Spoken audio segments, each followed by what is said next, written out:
Muy buenos días, amigos que nos visitan de diversos países. En esta oportunidad, este es un programa especial porque estamos celebrando el segundo aniversario de Café y Radiaciones, que es una iniciativa que la lanzamos hace 2 años con Omar, quien es el expositor principal de esta reunión, y en donde dijimos, vamos a ver qué podemos hacer un poco para llevar la pandemia que nos tenía encerrados prácticamente en todos los países. Así que una opción fue crear este espacio, un espacio que era básicamente para compartir conocimientos sobre radiaciones ionizantes en general, ¿no? Entonces esto lo planeamos, dijimos, ya tenemos alguna experiencia cuando hicimos las conferencias en la RELAPRAN, Red Latinoamericana de Protección y Medicina. Entonces lo que dijimos fue, hay que hacer algo diferente, pero para distraer a los colegas, distraer a todos los participantes. Café y Radiaciones tiene su página en Facebook, tiene también su canal en YouTube, pero lo que yo quería comentarles es que hace 2 años, cuando empezamos, vimos esta iniciativa, debido a que teníamos una experiencia con otro canal, dijimos, ¿por qué no hacemos algo para compartir conocimientos con todos los colegas, ¿no? Y que sea para América Latina. Entonces hicimos esta convocatoria, ustedes pueden ver acá la parte de arriba, se hizo la convocatoria por nuestro perfil de Facebook diciendo que, bueno, vamos a hacer una reunión. Esta reunión va a tener entrevistas, noticias, información técnica, comentarios, un poco de historia, van a tener invitados que nos van a exponer acerca de sus actividades, que hacen un tema de divulgación de conocimientos. Y esta fue la imagen que la pudimos difundir. Y incluso se crea este símbolo, esta imagen de Café y Radiaciones para poder diferenciar o que vean qué cosas es Café y Radiaciones, ¿no? Cómo se distingue. Y esta fue digamos, la primera divulgación que se hace. Y dentro de en el primer programa, tuvimos, como dije, dos invitadas, Denise Levy y Lourdes Torres, quienes nos hablaron acerca de sus actividades en el campo de la divulgación de conocimientos en el campo nuclear. Pero además también tuvimos noticias, tuvimos efemérides, tuvimos temas para comentar.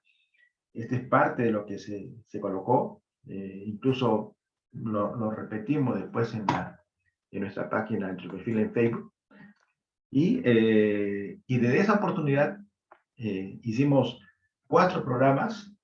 Lo que pasa es que los programas, por el contenido que tenía, porque incluso teníamos que preparar el programa con bastante detalle, decirle a cada uno cuál era el tema que tenía que hablar cada uno. Teníamos que decirle, bueno, Omar, tú hablas esta parte, yo hablo esta parte, tenemos la parte de noticias, tenemos la parte de efemérides, tenemos la parte de entrevistas, todo eso se preparó. Pero además no solamente eso, sino que también tuvimos otro detalle mayor, porque cada una de las cosas que hablamos tenemos que detallarla para no olvidarse durante la reunión. Entonces, acá son como 10 páginas elaboradas con todo el detalle de qué cosa lo que tenemos que hablar. Por ejemplo, en esa oportunidad hablamos sobre niveles de radiación inusuales en el norte de Europa. Era una noticia interesante que en ese momento se producía. Hablamos sobre el Museo del Prado respecto al uso de los rayos X para ver las pinturas, el Congreso de Radiología, el Congreso de la creación del ICRP, datos curiosos, una serie de temas que lo comentamos en la primera reunión. Por eso que ustedes pueden ver acá abajo, Café y Radiación número 1, este programa no sabíamos cuánto iba a durar y tuvo 1 hora 53 minutos de duración. El segundo programa, 1 hora 46, el tercero 1 hora 40, el cuarto 1 hora 23. O sea que era de larga duración, pero a su vez que era larga duración, también las personas ya no pueden estar permanentemente en un programa de tanta duración. Así que tuvimos que ver otras opciones y pasamos ya de los programas grandes, de los programas que nos demandaban mucho tiempo de prepararlos, pasamos ya a las entrevistas individuales. Y ahora lo que se hace es los seminarios web, que son básicamente para difundir los usos de las radiaciones, así como las actividades que desarrollan las instituciones nucleares respecto a la divulgación de conocimientos, a temas académicos, a la promoción de la tecnología nuclear. Es lo que se hace ahora en los seminarios web. Por eso que ahora en los seminarios invitamos a colegas de diversos países para que expongan acerca de alguna actividad que están desarrollando en este campo. Tenemos ya 16, este es la número 17 de los seminarios web, donde se habla de los temas de la región, básicamente, porque es para la región, para nuestra América Latina. Y tenemos todos estos seminarios están en el canal de Café y Radiaciones, en el canal de YouTube. Y tenemos nuestro perfil, nuestro correo electrónico, y además tenemos una cosa que es importante mencionar, que a fines de mes, tenemos el tercer simposio internacional sobre educación, capacitación, difusión y gestión del conocimiento nuclear, que es una actividad que nació hace algunos años. El primer simposio fue en la ciudad del Cusco, el segundo fue en Buenos Aires, y este es el tercero que se va a llevar a cabo en Santiago de Chile. Así que si tienen la oportunidad de asistir, les recomiendo que vayan, porque los temas que se van a exponer básicamente son en esos aspectos, para ver cómo estamos avanzando en nuestra región en estos temas, ¿no? Bien, ahora me toca presentar a mi amigo Omar. Él es magíster en física médica, egresado a la Facultad Central de Venezuela. Es físico médico, fundador de la Sociedad Venezolana de Protección Radiológica, tiene magíster en gerencia y organización de empresas de la Universidad Central de Venezuela, profesor de la Facultad de Medicina, coordinador de la maestría en física médica en lugar de trabajo en Curazao, asesor en materias de fuentes reactivas para las entidades holandesas, director de la Cámara de Comercio e Industria Francesa Venezolana, director de Serovka, que es una empresa privada. Actualmente cursa 2 máster, según veo que está haciendo 2 máster en una universidad y una en Venezuela y otro en Estados Unidos. Y es una persona con bastante dedicación a los temas de divulgación también desde hace buen tiempo. Él nos va a hablar acerca de la innovación en el diagnóstico por imágenes, radiómica, inteligencia artificial, procesamiento de imágenes y otras cosas más que nos va a comentar en esta reunión que vamos a tener, y que ustedes pueden hacer las preguntas a través del chat para que la pueda responder al finalizar su presentación. Así que me da un gusto tenerte nuevamente, Omar, en esta reunión de Café y Radiaciones, sobre todo celebrando nuestro aniversario de 2 años exactamente. Bueno, mañana son 2 años, celebrando que esto se mantiene y que seguirá así, porque siempre hay cosas que mencionar, aunque de repente vamos a tener que buscar otros horarios para que haya una posibilidad de que más personas puedan asistir, ya que estamos ahora ya en etapa presencial, ya no en la etapa virtual como era antes, pero por lo menos mantenernos en el tema, ¿no, Omar? Es así. Bueno, Eduardo, de verdad, muchísimas gracias. De verdad que súper complacido por la experiencia que vivimos. Yo creo que es una experiencia súper enriquecedora. Primero que nada, bueno, felicitaciones ahora sí en público por tu cumpleaños. Hoy es el cumpleaños de Eduardo. Gracias. Y dice que con todo y cumpleaños igual trabajando, ¿no? Que es una de las cosas que yo creo que es fundamental, sobre todo de enseñar y de que las nuevas generaciones lo tengan a bien. Así que de verdad, Eduardo, creo que el trabajo que tú has venido haciendo ha sido un trabajo esmerado en términos de la divulgación, de poder establecer esas conexiones, de que la gente y las sociedades, los gremios, las universidades, las empresas privadas, las públicas, los entes reguladores, es decir, tratar de ser esa bisagra. Yo creo que ha sido un trabajo de hormiguita, y como lo vamos a ver también en algunas imágenes que les traje a continuación, vamos a ver cómo ese trabajo de hormiguita puede ser un trabajo extremadamente amplio y que supone obviamente grandes retos. Así que bueno, de verdad que muchísimas gracias y gracias por haberme permitido formar parte de este proyecto. Yo creo que esa necesidad en medio de la pandemia de podernos conectar, de que la gente pueda conocer, saber. Evidentemente era una cosa bastante, que lo estaban pidiendo a gritos, así que de verdad que es súper complacido. Y bueno, con esto vamos a comenzar. Obviamente la pandemia también nos trajo justamente como consecuencia directa, ¿sí? El hecho de precisamente de tener en consideración uno de los puntos más importantes y tenía que ver precisamente con el aspecto y con el punto fundamental de, bueno, ¿qué hacemos con la cantidad de información que estamos teniendo? ¿Qué hacemos si hoy por hoy no podemos asistir de manera tan fácil o de manera tan frecuente a las instituciones, por ejemplo, a las instituciones de salud? Entonces, bueno, todo eso dio lugar, evidentemente, a que se presentara, digamos, la necesidad, sí, de poder tener un mayor nivel de compromiso y un mayor nivel de preparación, digamos, en materia de lo que suponía el manejo de toda esa información, ¿sí?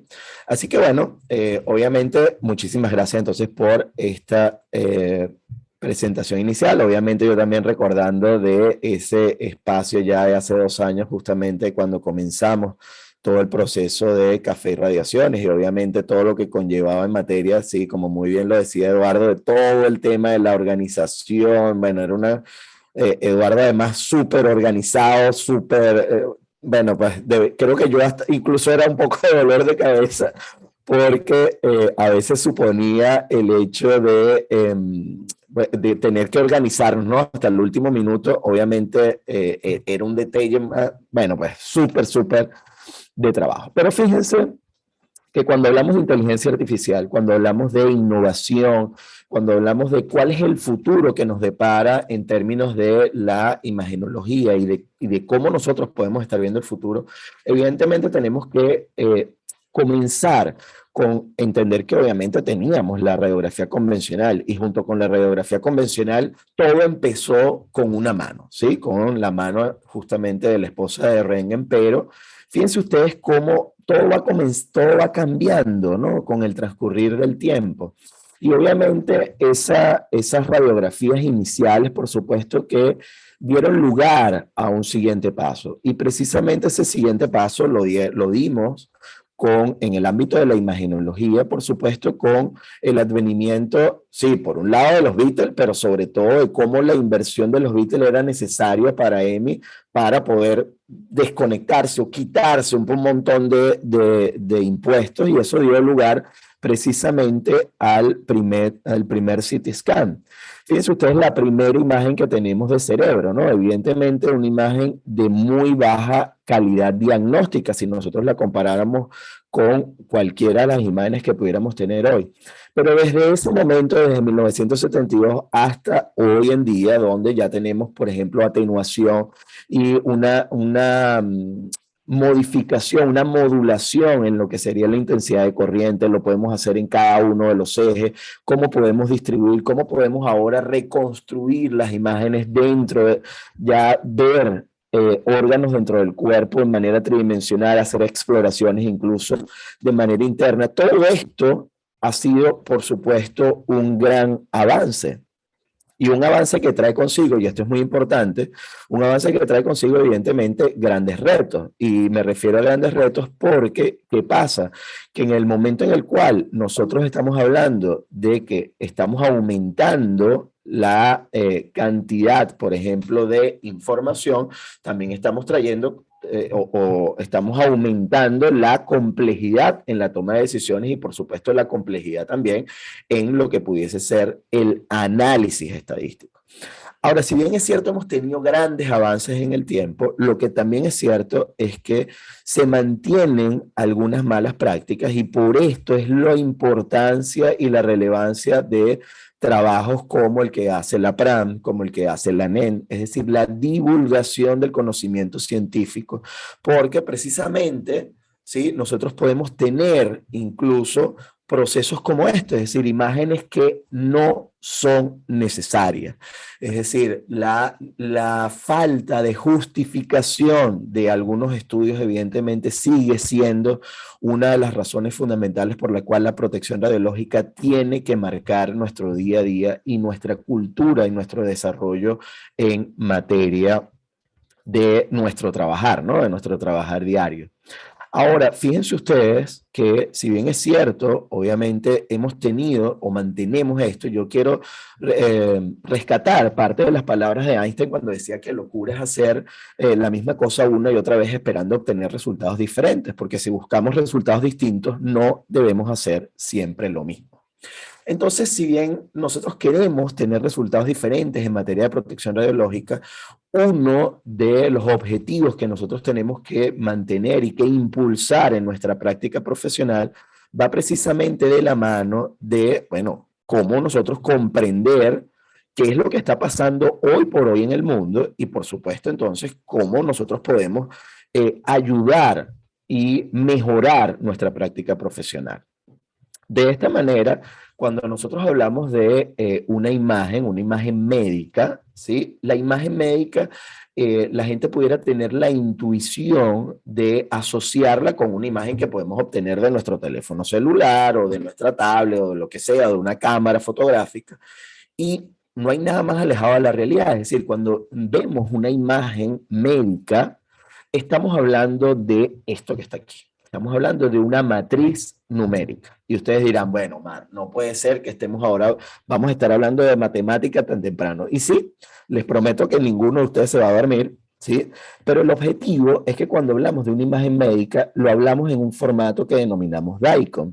Y ese formato DICOM trae consigo una serie, un encabezado o una especie de tabla por detrás de la imagen, en donde recaba una gran cantidad de información que va desde información administrativa hasta información incluso de cuáles fueron, por ejemplo, los parámetros técnicos utilizados para poder realizar un determinado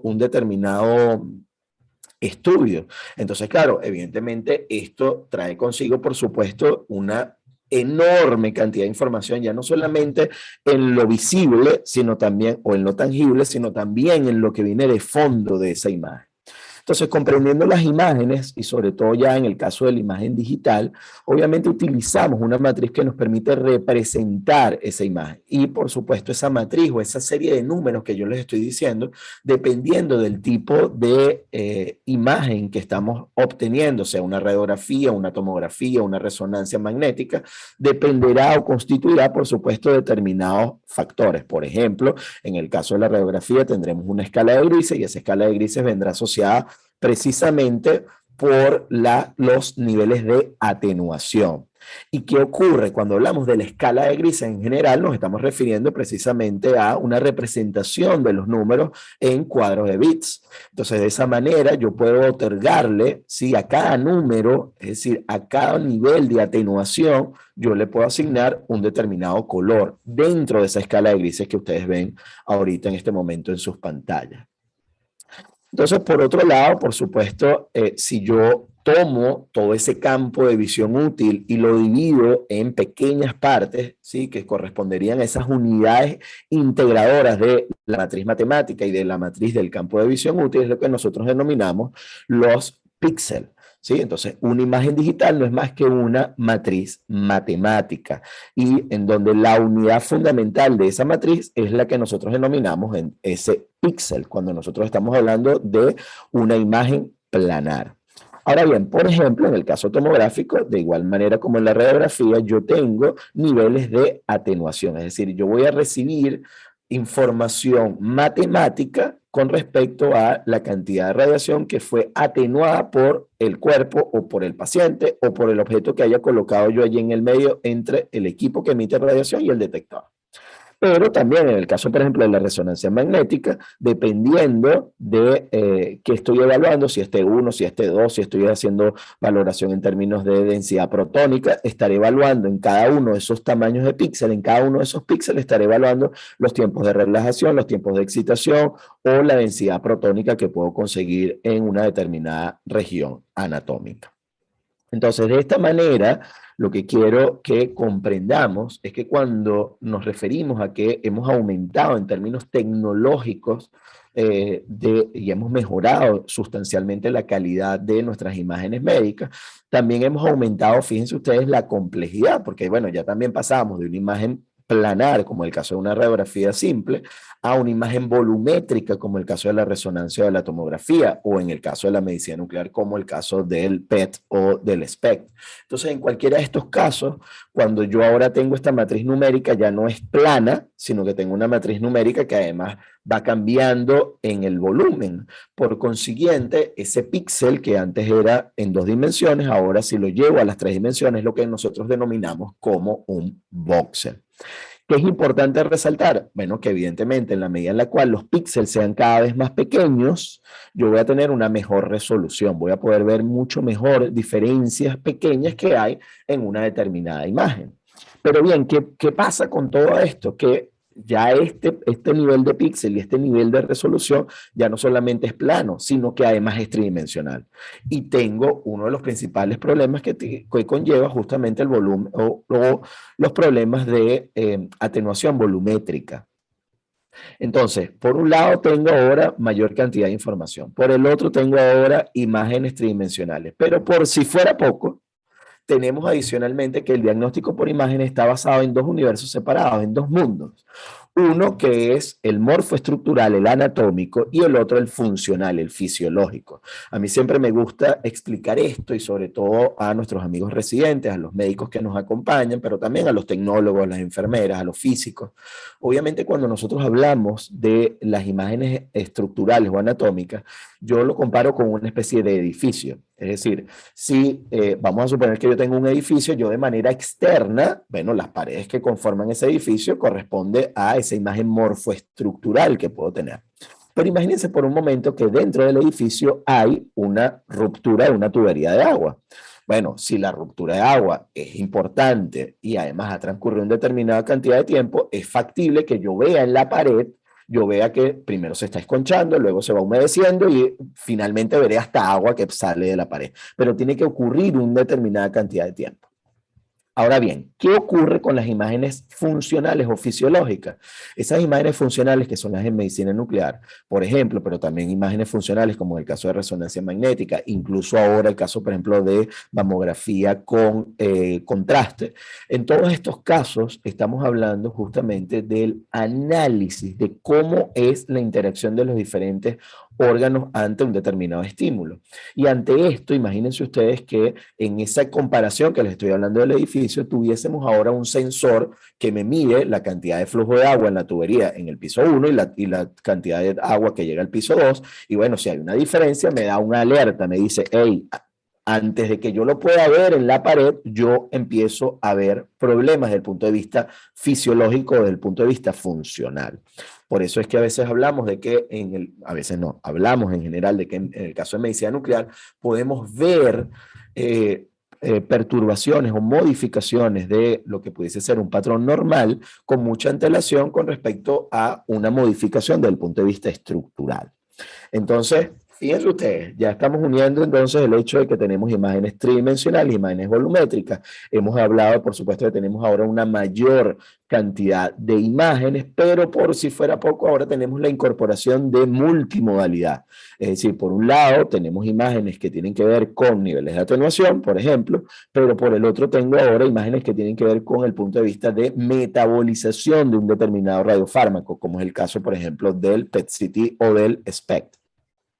Pero también la puede unir con imágenes de densidad protónica, en el caso de resonancia magnética, o de tiempos de relajación o de excitación en el caso de T1 y T2, ¿no? Dependiendo de todo esto. Entonces, bueno, al final, en nuestra cabeza se nos hace, bueno, una gran cantidad de fórmulas y si estamos hablando precisamente de que cada imagen corresponde a una matriz matemática, evidentemente, entonces manejar esa cantidad de información y esa cantidad de matrices supone, sin lugar a duda, una gran cantidad de complicaciones. Pero adicionalmente, y con esto voy a cerrar, dentro de los problemas que conlleva la imagenología moderna, está el hecho de que yo tengo 2 imágenes.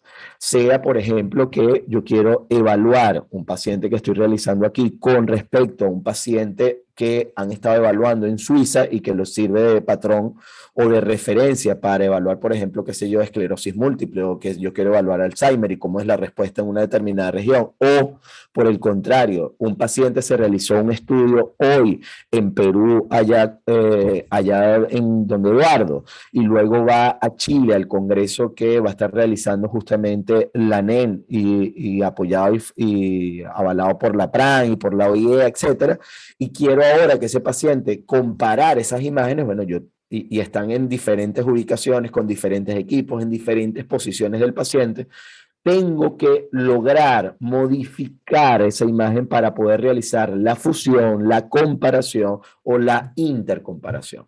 Entonces, si yo tengo una imagen como esta, en donde, por ejemplo, vamos a suponer acá muy rápidamente que yo coloco, sí, imagínense ustedes una imagen, una matriz, esto está muy académico, sí, una matriz en donde, fíjense que aquí estarían los números correspondientes a la imagen de manera central. Si yo quisiera rotar esa imagen, no es que yo la voy a rotar la matriz de esta manera, es imposible, ¿sí? Lo que voy a hacer es modificar cada uno de los parámetros que conllevan a la matriz. Entonces, fíjense ustedes cómo esta matriz que estaba centrada, ahora va a estar lateralizada y va a demostrar justamente esa rotación, en este caso, de ese cerebro. Entonces, fíjense ustedes cómo ante todo esto tenemos definitivamente un nuevo problema. Y es un nuevo problema porque, bueno, supone la incorporación de muchísima cantidad de información que debe estar siendo procesada de manera continua por nosotros. Pero ojo, también tenemos que recordar que tenemos abundante cantidad de literatura en términos, por ejemplo, anatómicos. Fíjense ustedes la cantidad de atlas de bolsillo, de aplicaciones móviles, donde ya podemos informar, analizar, comparar, ¿sí? Esos pacientes desde cuando teníamos a Leonardo da Vinci a nuestro tiempo, definitivamente ya no tenemos que abrir a un paciente para poder observar a detalle a nivel anatómico qué es lo que está ocurriendo en su interior. Y luego, por supuesto, todos estos desarrollos anatómicos y todos estos desarrollos que nos ha podido impulsar la imagenología nos ha permitido también poder desarrollar incluso la impresión de modelos 3D anatómicos, ¿sí? Que nos permite, por un lado, planificarnos para las cirugías, comparar ya de una vez que el cirujano pueda ver por dónde va a ingresar en un modelo tridimensional exacto al paciente que va a intervenir, ¿sí? Por ejemplo.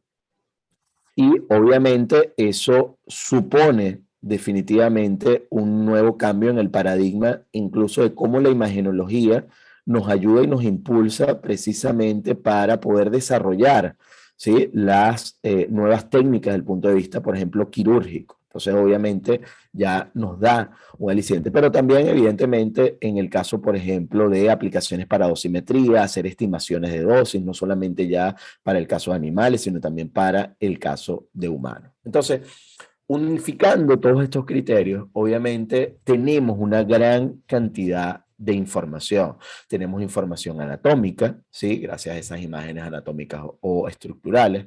Tenemos información fisiológica en términos de las imágenes de medicina nuclear, las imágenes funcionales por resonancia, obviamente también, bueno, las imágenes por difusión, todo lo que tiene que ver con ese proceso. Pero adicionalmente tenemos también imágenes metabólicas. Luego tenemos el análisis proteico e incluso el análisis del genoma, el análisis genómico. Cuando nosotros nos damos cuenta, entonces, que tenemos imágenes de diferentes modalidades, multimodalidad. Tenemos cuantificación o la necesidad de cuantificar la información física de las imágenes, pero adicionalmente también necesitamos poder establecer un análisis estadístico de las imágenes, es decir, más allá de ver una determinada escala de grises, una determinada coloración, necesito histogramas, texturas, necesito conocer justamente cómo es la verdadera disposición de determinadas regiones dentro de una imagen.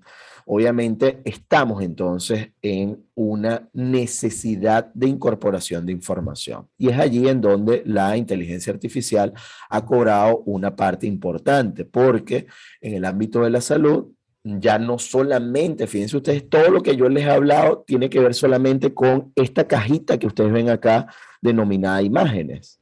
Sí, vamos a ver si con el puntero en raya la puedo hacer, se puede ver mejor, que creo que va a ser así. Fíjense ustedes que todo lo que yo les he mencionado hasta ahora es solamente esta caja. Pero evidentemente yo debería poder integrar la información de toxicidad, de anatomía patológica, los biomarcadores, todo el tema genético, todo el tema de la proteómica, todo el tema demográfico. Y todo esto es lo que me va a permitir a mí tener una decisión en el tratamiento.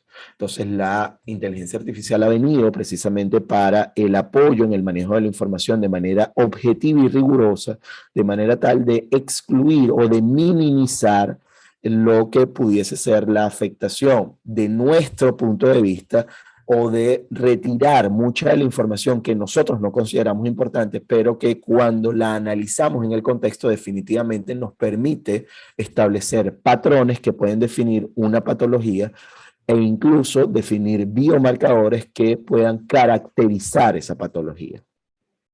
Entonces, bueno, ante esta realidad, por supuesto que digamos, la inteligencia artificial, ¿sí? Partió en un primer momento justamente cuando nosotros queremos realizar las comparaciones más básicas, digamos, de lo que fue el advenimiento o el análisis de la inteligencia artificial, pasa justamente por el desarrollo que hizo IBM en 1989, donde le dio comienzo a lo que fue el Deep Blue Team, ¿sí? Ese Deep Blue Team lo que se planteó fue un enorme reto. No solo querían crear un modelo informático que jugara bien el ajedrez, ¿sí? Sino que debería ganar a los mejores jugadores del mundo. Y es justamente esto lo que lograron en función de los criterios. Además, para ello pensaron en un procesador que pudiese evaluar 200 millones de posiciones por segundo. Sí, yo lo que quiero es que nos imaginemos obviamente la desesperación o la frustración que podía generar obviamente en las mejores personas, en los mejores jugadores del mundo, cuando uno decía, bueno, estoy jugando es contra una máquina, así que evidentemente yo tengo sin lugar a duda que ganar o generar esa victoria ante ese inicio de la computadora, ¿no? Obviamente no la comprendíamos o el colectivo general no lo comprendía a la profundidad que hoy podemos entender en términos de su generación. Y desde allí ha corrido muchísima agua, han sido muchísimas las películas, ¿sí? Desde 2001, Odisea del Espacio, hasta Inteligencia Artificial aquí con Jude Law y con incluso en el caso de Yo Robot con Will Smith, de cómo han venido evolucionando los robots y por consiguiente obviamente las computadoras asociadas a ellas, pero también hemos visto incluso desde el punto de vista de películas, obviamente películas que fueron un antes y un después, no solamente en los efectos especiales, sino en la manera en cómo veíamos y comprendíamos la información, el caso por ejemplo de Matrix, ¿sí? Más allá de esos efectos especiales que en ese momento particular fueron súper extraordinarios, obviamente conllevó precisamente incluso hasta modelos filosóficos de si vivimos o no en realidades virtuales, cosa que no vamos a conversar en esta ocasión. Pero así como veíamos justamente cómo las computadoras podían desarrollarse de una manera tan significativa y ver el mundo de una manera tan significativa, también veíamos imágenes y películas como el caso de Wall-E, en donde, bueno, teníamos la duda de a dónde íbamos a llegar. Es decir, llegaremos a un punto en donde todos los robots puedan encargarse de las tareas y eso traiga consigo a que nosotros todos estemos gordos y obesos tirados en nuestras camas sin hacer nada, solamente viendo pantallas táctiles y tocándonos, digamos, con la realidad aumentada y con la inteligencia artificial. O por el contrario, teníamos entonces la otra opción, ¿no? Esto era en donde los robots nos facilitaban todo nuestro mundo y nosotros no hacíamos nada. O el caso más extremo en donde teníamos Terminator, ¿no? En donde todas las máquinas se decían tan inteligentes que se apoderaban del mundo y nos destruían. Entonces, ¿qué ocurre? Ante todo esto, ¿sí? Cuando nosotros hablamos de inteligencia artificial, tenemos que partir de qué es natural versus qué es artificial. Y esto pasa por el hecho de, bueno, como el pulpo, ahora estamos esperando para ver los resultados de este mundial, ¿sí? Del mundial 2022 ahora en Qatar. Fíjense ustedes que teníamos un pulpo que se asociaba con una determinada bandera y entonces decía quién iba a ser o no el ganador. Aquí no vamos a entrar si esto era efectivamente inteligencia o no. Lo que sí sabemos, sí, es que tenemos, sin lugar a duda, en el caso de la naturaleza, vemos desarrollos importantes desde el punto de vista cognitivo. Y otro de los aspectos que mencionaba Einstein era precisamente que si nosotros colocáramos una serie de animales y los pusiéramos a todos a una tarea tan sencilla como pudiese ser, por ejemplo, subir un árbol, ¿sí? Pero ahí tenemos a un mono, a un pez, a un pingüino, un elefante, evidentemente, todo el mundo, ¿sí? Es un genio, y era lo que decía Einstein, todo el mundo es un genio, pero si juzgas a un pez por su habilidad para trepar un árbol, obviamente vivirá toda su vida pensando que es un inútil. Y esto trae consigo dos reflexiones importantes. La primera, el hecho de comprender de que todos no servimos para todo, por lo tanto tenemos la necesidad de desarrollarnos en el área que más nos apasiona y yo creo que una de las cosas que nos ha enseñado no solamente Café y Radiaciones, no solamente el trabajo que ha hecho Eduardo durante todos estos años, sino el que hacen cada una de las organizaciones, cada una de las empresas privadas, pero también lo que hace el Organismo Internacional de Energía Atómica, lo que hace foros como el Foro Iberoamericano de Entes Reguladores, pero también lo que hace la PRAN, la NEN, es decir, cada uno de nosotros tiene una función y esa función va de la mano de esa capacidad, de esa habilidad que hemos desarrollado en una o en otra área para poder o transmitir conocimiento o desarrollar competencias o ayudar a otros a desarrollar competencias. Así que definitivamente cuando hablamos de inteligencia y de esa inteligencia natural, tenemos que comprender que la inteligencia va más allá de poder hacer todas las cosas, sino tiene que ver precisamente con el desarrollo que nosotros podamos tener.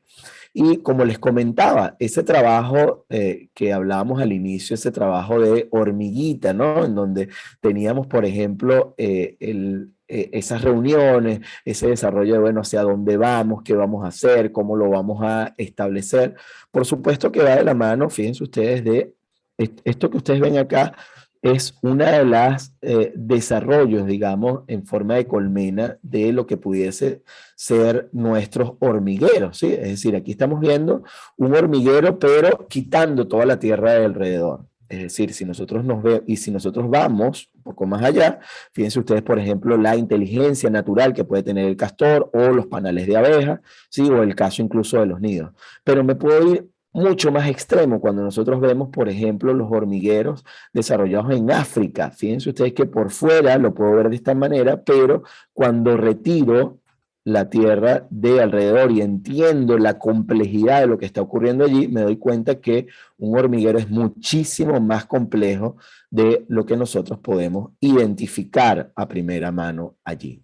Entonces, existe una inteligencia natural, sí, y cuando hablamos de inteligencia artificial, John McCarthy lo decía muy bien porque hablaba de que la meta de la inteligencia artificial es desarrollar máquinas que se comporten como si fuesen inteligentes.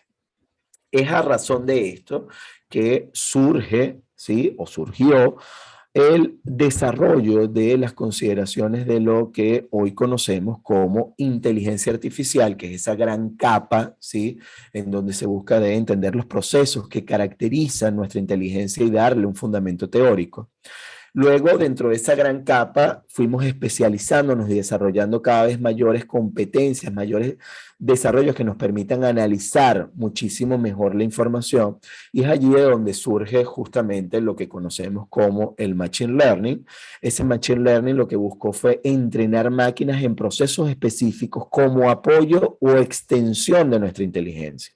Para ello, yo tengo que suministrar, darle mucha información a la máquina de manera tal de que la máquina aprenda, por ejemplo, que esta mama, esta mama, esta mama, esta mama, esta mama son parte de un patrón normal y cuando yo ahora le entregue una nueva mamografía, ella pueda entender que eso corresponde a un patrón normal. Sin embargo, el último paso de estos desarrollos en inteligencia artificial van de la mano de lo que conocemos como el deep learning. Es donde la máquina encuentra patrones entre los datos no discernibles por el ser humano. Es decir, acá ya no trata de que yo como humano estoy entrenando a la máquina, sino que trata de que la máquina por sí sola y a partir de toda la información recabada pueda encontrar patrones o definir nuevos patrones. Obviamente todo partió de lo que conocemos como las redes neuronales, ¿sí? Cuando nosotros nos referimos a las redes neuronales, y esto es muy importante, si bien es cierto, todo el tema de inteligencia artificial ha cogido un amplio sobrevuelo desde el año 2015 para nuestra época y aún mayor ahínco o mayor preponderancia en el ámbito público en los últimos 3 años, lo que sí es cierto es que la inteligencia artificial aparece en el siglo XX alrededor de los años 50, en los 54, 56, con conceptos que son basados en lo que es la modelación de la neurona, ¿sí?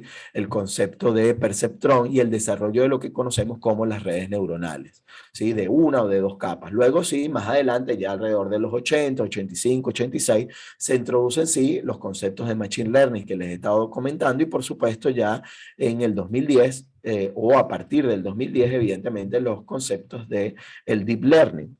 Entonces, ¿qué pasa con este caso? Comprender que todo partió de redes neuronales pasa entonces por el hecho de entender inicialmente, bueno, de qué trata, ¿no? Es decir, si estamos hablando que entre los 50 y el 70 estábamos en redes neuronales, luego pasamos al machine learning, luego al deep learning, entender que cuando hablamos de una neurona, ¿sí? Son simples procesadores de información.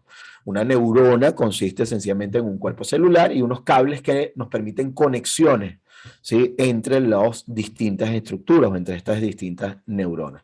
Obviamente aquí estoy simplificando al mayor nivel lo que pudiese ser la complejidad de nuestro cerebro y la complejidad de las conexiones sinápticas, pero lo que quiero que nos llevemos es la unidad funcional, ¿sí? La neurona como unidad funcional en nuestro organismo. Ahora bien, una neurona artificial es tal cual lo mismo, es decir, lo que buscamos es tener una serie de entradas o una serie de conectores, ¿sí? Y tener una salida. Pero ¿qué ocurre en el cuerpo? Bueno, en el cuerpo ocurre precisamente ese desarrollo o ese análisis, esas operaciones. Es decir, a partir de estas conexiones, ¿sí? De todas estas dendritas que nosotros podíamos tener acá, bueno, precisamente esas dendritas son mis entradas, por ejemplo, y yo tengo ahora acá en el proceso de sinapsis, tengo mis salidas, es decir, ya procesado, y en ese cuerpo celular y en ese axón, bueno, evidentemente yo voy a procesar mi información. Entonces acá es justamente este cuerpo de la célula en donde nosotros colocamos los algoritmos y en donde nosotros le asignamos a la computadora, asignamos a la interfaz y sobre todo al proceso le asignamos, bueno, cuáles son los algoritmos más apropiados en función de qué es lo que nosotros queremos evaluar. De esta manera, esto era una sola neurona. Cuando hablamos de una red neuronal, tanto biológica como artificial, no consiste más que en un largo número de unidades llamadas neuronas y que obviamente van a poder recibir y transmitir señales unas con otras. Ahora, ¿qué pasa? Esas señales, ¿sí? Desde la entrada hasta la salida, conllevan también a tener una serie de capas, una serie de mediaciones o de procesamientos intermedios. Es por ello que a medida que nosotros analizamos y nos vamos a la profundidad de las redes neuronales, hablamos de que a menudo las arquitecturas de redes neuronales están compuestas por capas de neuronas que pueden comunicarse y dentro de esa comunicación van a permitir incluso unificar o integrar información. Fíjense ustedes cómo una misma información puede llegar a estas dos capas, digamos, o a estas dos unidades de análisis para luego finalmente salir. Y bueno, en la medida en la cual yo puedo asignar mayor cantidad de capas, podré complejizar aún más los niveles de información. En el caso de nuestra vida cotidiana, lo utilizamos muchísimo para el tema del COVID y países, por ejemplo, como China, en donde hay una gran cantidad de control por parte del Estado en función de la automatización y el monitoreo de las poblaciones, nos permitió justamente a partir de estas redes neuronales poder identificar o hacer lo que conocemos como reconocimiento facial. Incluso las aplicaciones de seguimiento de esos trackers de dónde pudiese ser infectada una determinada persona, avisar si está o no está en peligro o hacer una alerta en un momento determinado, sí, todo esto trae consigo definitivamente desarrollos importantes. Existen diferentes tipos de redes neuronales y esto va a ir de la mano de cómo conecto y cómo van a ser precisamente esa cantidad de capas o si es de manera convolutiva o de manera deconvolutiva, si están integradas o si hay un punto o un nodo central sobre el cual luego después se despliegan otras capas. Entonces, bueno, por supuesto, toda esta red neuronal evidentemente estableció un patrón de conectividad y por eso además he querido traerle esa imagen de fondo que ustedes ven en todas las láminas, porque una de las claves cuando hablamos de inteligencia artificial tiene que ver con las conexiones. Ahora bien, ante tantas conexiones y ante tanta información, bueno, era necesario dar un siguiente paso, así como dimos ese paso inicial de pasar de lo que era la radiografía convencional, en donde teníamos los problemas de superposición de estructuras, etcétera. Obviamente teníamos que pasar, por supuesto, al caso, por ejemplo, de la tomografía. Bueno, lo mismo nos pasó en el caso de la inteligencia artificial. Obviamente pasar de las redes neuronales, había una necesidad enorme en poder utilizar lo que conocemos como el Machine Learning, ¿sí? En donde se contempla justamente un aprendizaje tanto superficial como profundo para el caso del Deep Learning, ¿sí? De manera tal de que en las diferentes aplicaciones de Machine Learning se han utilizado obviamente algoritmos que utilizan, ¿sí? Elementos que emulan la estructura de nuestro cerebro, ¿sí? Como algoritmos dedicados, por ejemplo, para tomas de decisiones de una manera, digamos, inteligente, es decir, en el caso del aprendizaje superficial, obviamente en el caso del Machine Learning, ese Shallow Learning, obviamente nosotros tenemos y se utiliza generalmente esas redes neuronales convencionales, tal y cual como se las he presentado, pero en la medida en la cual nosotros hablamos de aprendizaje profundo, se trata justamente de trabajar en dos modalidades, como la vemos ahorita en pantalla. Una, mediante el aprendizaje supervisado o asistido, mediante el cual el algoritmo que nosotros hemos definido es sometido a una serie de entrenamientos, ¿sí? Utilizando un conjunto de datos que me va a permitir o que tienen una clasificación definitiva establecida por determinado conjunto de expertos. Y justamente, ¿qué ocurre? Cuando yo tengo este deep learning supervisado, estoy hablando de que yo he reunido, por un lado, a un grupo de expertos. Analizamos una serie de imágenes, por ejemplo, ahorita que estamos hablando de imagenología. Y dentro de esa serie de imágenes establecemos cuáles corresponden a un patrón normal, cuáles corresponden a un patrón patológico de una lesión tumoral en cerebro. Perfecto. Ahí establecemos justamente a partir de allí, bueno, el algoritmo que describe las variaciones dentro de un patrón normal con respecto a un patológico que tendrán o irán de la mano de tiempos de relajación o de excitación, dependiendo si estamos hablando de resonancia magnética o de variaciones o modificaciones que yo tengo en función de la atenuación, si estoy hablando, por ejemplo, de tomografía, ¿sí? O de variaciones en la metabolización de un determinado radiofármaco, si estoy hablando de medicina nuclear. Entonces, a partir de todo eso, el algoritmo se adapta, ¿sí? A responder positivamente el 100% de las veces con ese conjunto de entrenamiento. Y luego tiene que estar probado, debe ser probado justamente con imágenes que no sepamos si son patológicas o no y tenemos que evaluar efectivamente cuál ha sido la respuesta.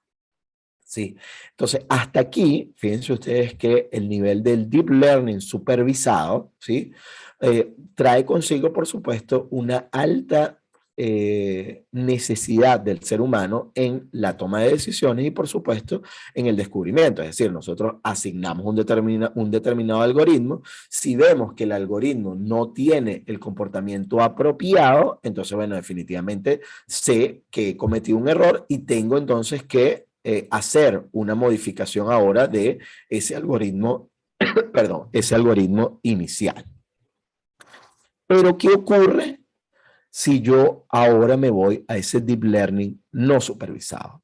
Es decir, yo le he entregado una serie de algoritmos, le he entregado información al equipo y yo lo que quiero es que, si bien es cierto, en la tradicional, ¿sí? En ese machine learning tradicional, yo tengo un input, ¿sí? De un perrito, por ejemplo, pero yo he entrenado a la máquina, yo como ser humano, y ella permite hacer la clasificación y nos permite entonces, sí, el output o la salida, decir si es o no es un perro.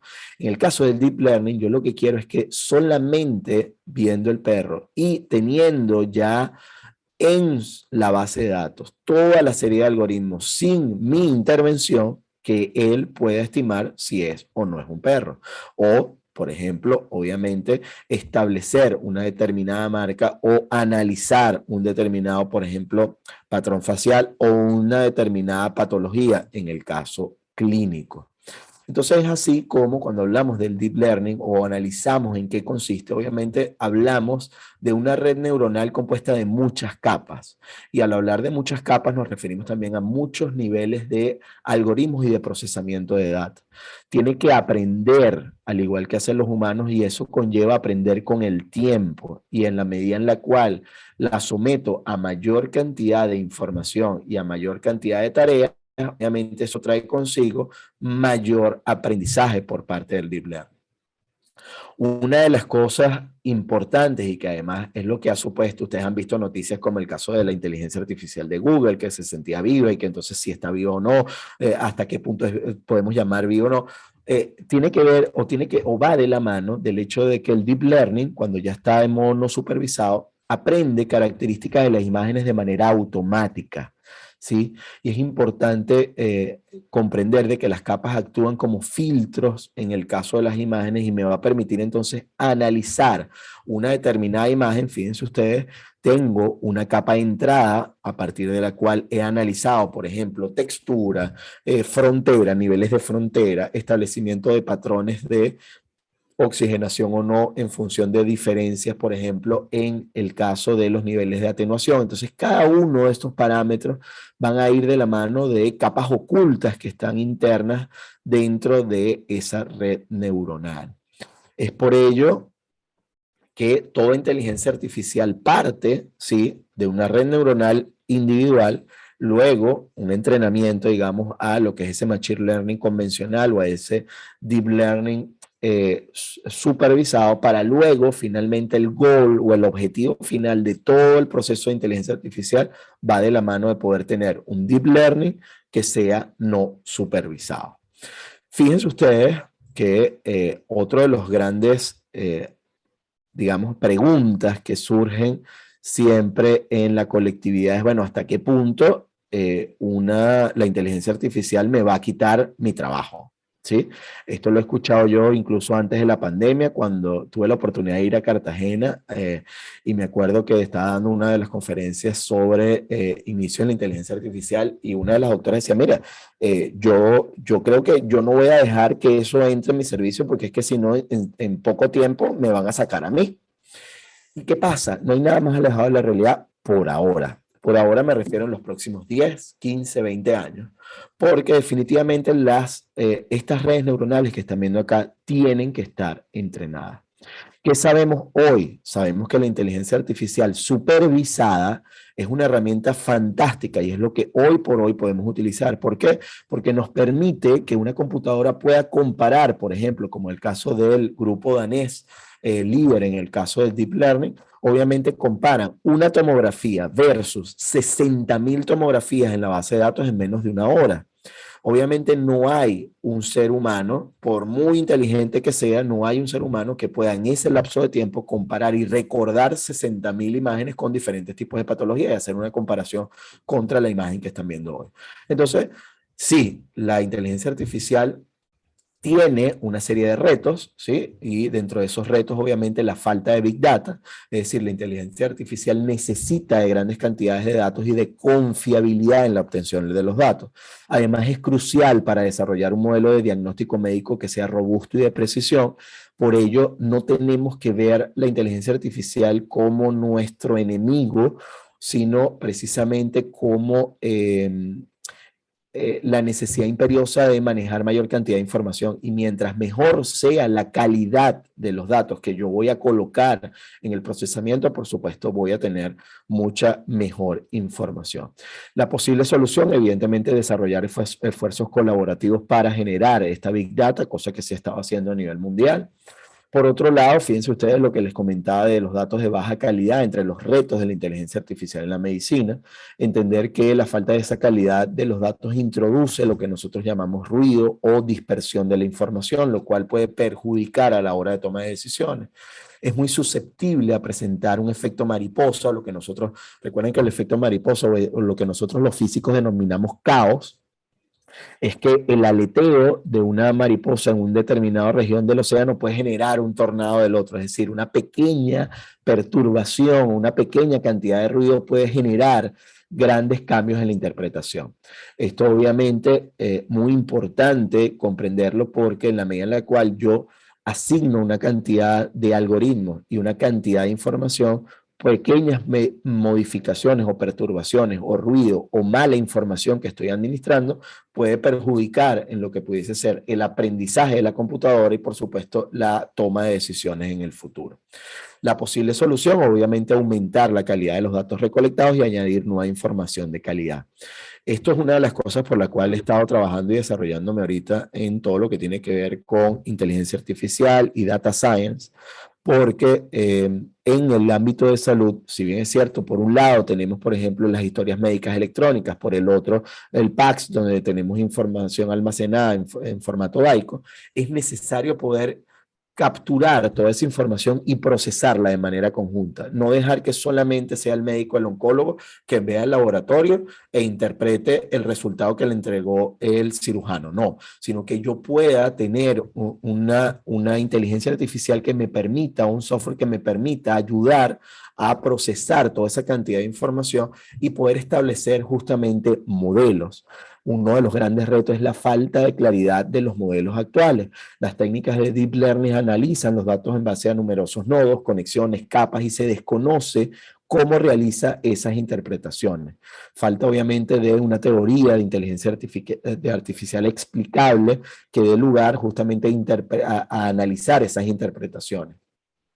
La posible solución que tenemos para ello es obviamente integrar los modelos de inteligencia artificial con el flujo de trabajo médico para poder de esa manera comprender o caracterizar las diferentes decisiones que pudiera tomar esa inteligencia artificial.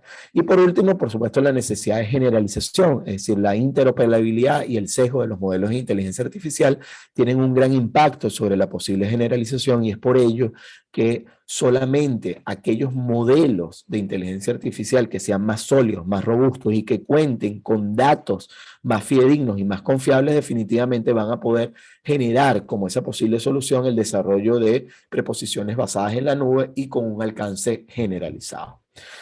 Ejemplos de inteligencia artificial en la medicina, y ya con esto me despido, es decir, cosas que ya hoy están siendo en uso, por ejemplo, el software de Toraxia, ¿sí? Una aplicación en la demostración para la evaluación de imágenes y la priorización de lista de trabajo, por ejemplo, con todo el advenimiento del caso del COVID, ¿sí? Tanto para tomografía como para radiografía convencional. Permítanme aquí quitar el puntero. Uy, perdón. Ya vuelvo a compartir aquí con ustedes. Obviamente con esto me despido para que además tengamos la visión integral de las cosas que ya hoy están ocurriendo en el mundo, y que además de la cual somos ya claros partícipes, ¿sí? Y protagonistas. Pueden obviamente hacer preguntas, como dice Eduardo por allí. Me pueden interrumpir, Eduardo, cuando ustedes gusten, porque si no yo me encadeno, pero ya pueden ir haciendo las preguntitas que tengan por allí, que hayan tomado durante la conferencia, y las podemos ir abordando. Fíjense ustedes que yo, ante una determinada tomografía, este software lo que permite y lo que garantiza es justamente disponer ahora de procesar la información, y a partir de ver cada uno de los riñones, de cada uno de los riñones, de cada uno de los pulmones, y de identificar, por ejemplo, fíjense ustedes, cada uno de los lóbulos, etcétera, me da una posibilidad de COVID en términos de cómo ha sido la afectación de esos pulmones. Esto es parte, digamos, del análisis o de la estructuración de un área tan sencilla como pudiese ser el pulmón, en donde, bueno, evidentemente, si yo tengo zonas en donde no están tan libres como debería ser un patrón normal, evidentemente yo le puedo asignar una caracterización o una probabilidad particular de COVID, ¿sí? Y lo mismo que ocurre con la tomografía, también la puedo aplicar, por ejemplo, con el caso de la radiografía, ¿sí? Yo llego, coloco la edad del paciente, si presenta o no presenta fiebre, los antecedentes, el nombre del paciente, coloco la imagen, adjunto la imagen, la cargo, el software procesa, ¿sí? Tarda un tiempo obviamente mientras realiza ese procesamiento de información, y de esta manera entonces ya en muy poco tiempo tengo ahora una carga en donde me habla sobre consolidación, si hay o no patrón intersticial, cavitación, y me regula cuál es el riesgo calculado. Me dice, bueno, mira, qué es lo que pudiera yo estar viendo, y por ejemplo, en este caso particular, entonces yo ya me asigno y analizo, bueno, si efectivamente si hay o no hay consolidación, y valido justamente el algoritmo que está siendo utilizado. Es decir, fíjense aquí cómo estamos utilizando la inteligencia artificial como supervisada, es decir, en donde me permite adelantar, ¿sí? Lo mismo aquí para el caso, por ejemplo, fíjense esta imagen tomográfica, ¿sí? Claramente patológica. Obviamente las que son patológicas son mucho más sencillas, ¿no? Para los humanos. El problema y el valor añadido que nos da la inteligencia artificial son precisamente para aquellas en donde estoy en duda, en donde no está tan claro, y en donde la inteligencia artificial me puede incluso determinar mejores patrones e indicarme, fíjense ustedes, primero, bueno, cuál es la probabilidad, cuánto es el nivel de afectación, por ejemplo, de lo que pudiese ser el pulmón, más allá de lo que pudiese ver mi ojo o de lo que yo pudiera marcar a mano alzada, sino que yo puedo evaluar ese paciente en el tiempo y ver cómo ha sido la recuperación desde el punto de vista ya medible, ¿no? Que es una de las cosas que hemos querido incorporar en todas las imágenes médicas.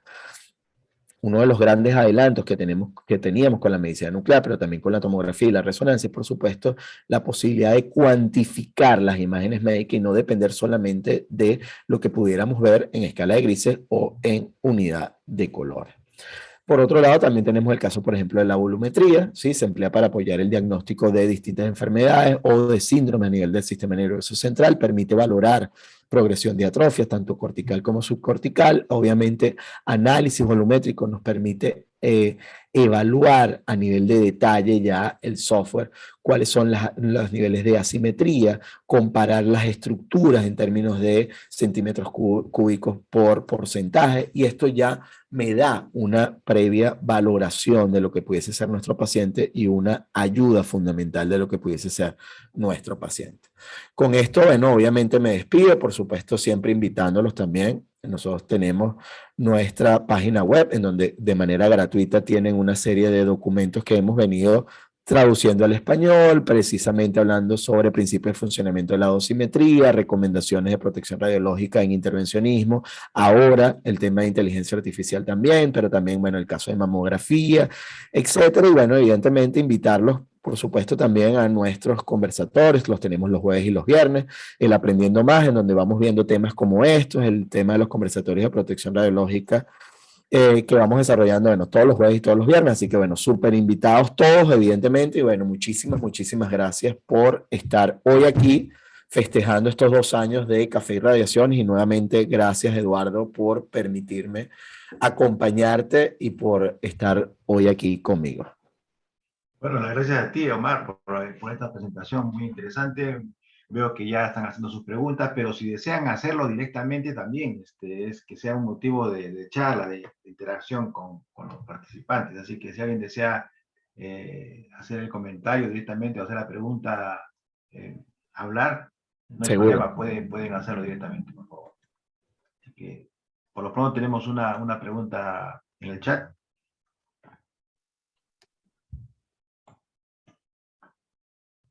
ver. ¿Tú la respondes directamente? Mejor. Ah, sí, sí, sí. Bueno, por aquí sí. ¿Tenemos grupo de investigación? Sí. Nos pueden escribir allí, serofca@gmail.com o por las redes sociales, me escribes, leo. Y sí, estamos ahorita desarrollando varias áreas. Una tiene que ver justamente con el tema de frontera en las lesiones cerebrales, tiene que ver justamente con patrones fractales, en lo que sería la delimitación de las fronteras de lesiones y de esa manera caracterizar las lesiones. Pero también tenemos dos grupos adicionales. Uno tiene que ver justamente con el procesamiento de data, administrando o suministrado por PET-CT y SPECT-CT, y luego la comparación con patrones patológicos. Así que bueno, bienvenidos obviamente. Por otro lado, Ángel, nos puede comentar si existe algún tipo de polémica y o controversia entre estos métodos de inteligencia artificial y la presencia de médicos especialistas en radiología para el diagnóstico de patología. Sí, a ver, lo que ha venido, no hay hasta ahora controversia o polémica en el sentido de que no hay ningún servicio en el mundo y no hay ninguna recomendación internacional, ni por Colegio Americano, ni por la FDA, ni por el Colegio Europeo, de suplantar un médico radiólogo por un software de inteligencia artificial. Esto no está ocurriendo en ninguna parte del mundo, ni en Japón, ni en Corea, ni en Australia, en ninguna parte.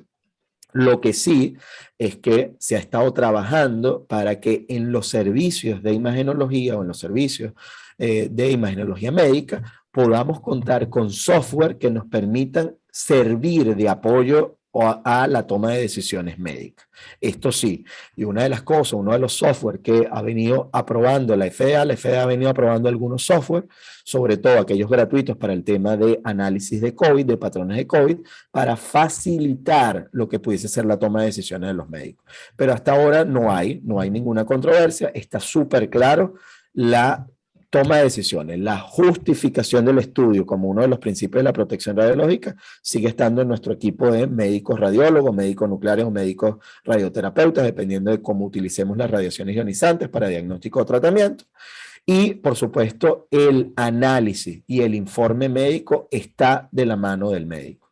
Ahora, ninguno de nosotros, y yo creo que lo que sí puede haber controversia, además lo veía hace poco en las redes sociales, es que la gente vea a la inteligencia artificial o al uso de las herramientas de inteligencia artificial como lo que pasó en la era industrial.